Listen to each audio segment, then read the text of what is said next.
This morning we are learning more about the events in Boston that led police to the suspects in the marathon attack. We sat down with the 26-year-old Chinese entrepreneur who was carjacked by the Tsarnaev brothers. He goes by the nickname Danny. And in order to protect his privacy, he asked us to conceal his face and to modify his voice as he told us about that fateful night. It's Thursday night. It's 3 nights after the bombing. It's about 11 o'clock. Yes. And you're sitting in your car. And what happened?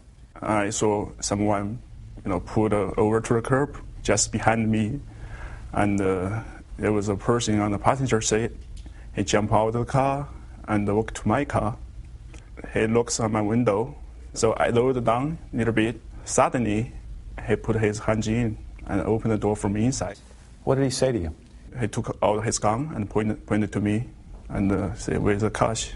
Can you show me how close he put the gun to you? It's right there, yeah. So right at your head, Yeah, right at my head, yeah. Did in any way you think at that moment, this is the guy the FBI is looking for? No, I think it's a different guy from the picture. He asked you a question, didn't he? Have you been following the news of the bombings? I said, yes, of course I know. Then he said, I did that, and I just killed a policeman in Cambridge. You take off driving, you had to be scared to death. Yeah, I was very How did scared. you even manage to drive? At first, I kind of managed to drive. I was shaking. My body was shaking. Tamerlan told me, relax, man, and slow down. Don't drive too fast. Danny followed Tamerlan's directions and drove as younger brother Dzhokhar followed in a sedan. Tamerlan soon took over behind the wheel, and Dzhokhar joined them in the Mercedes. When Dzhokhar got in the car, did he say anything to you? He didn't say too much to me. He was pretty quiet. Did you get a sense from the way they interacted with each other that they were equals? I think Dzhokhar is like a follower.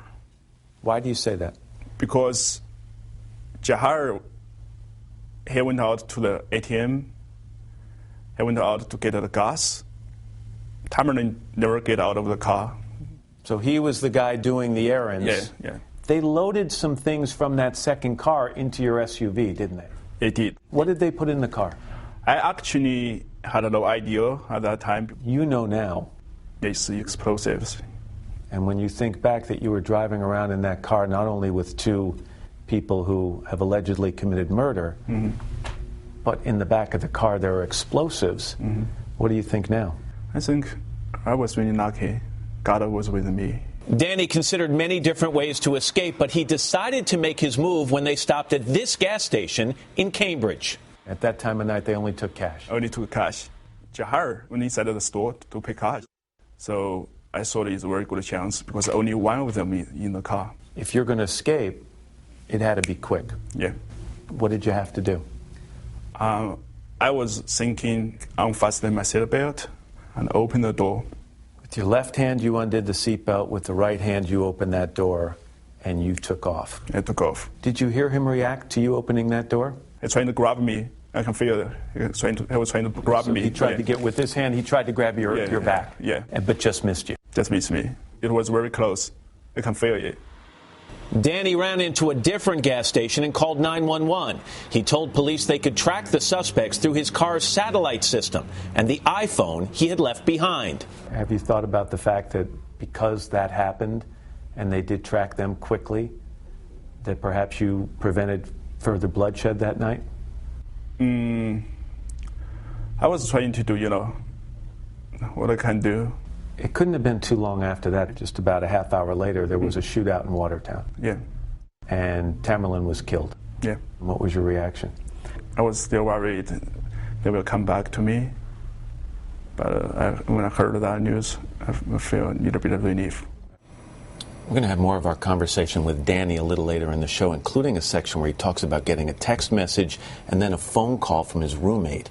And Tamerlan looked basically at him and said, "You do anything stupid with that text message or the phone call, and I will kill you." It's a harrowing ordeal. I can't imagine how he's adjusting. How did he seem to you? He must be incredibly shaken to this day. Well, even now that he knows that, that they're both, one is dead and one's in custody, as you can see, he didn't want his identity revealed. He has said he will testify in the trial gladly. and he knows he'll be identified at that time, but for now he wants to stay under the radar. We'll look for more of that interview in the next half hour.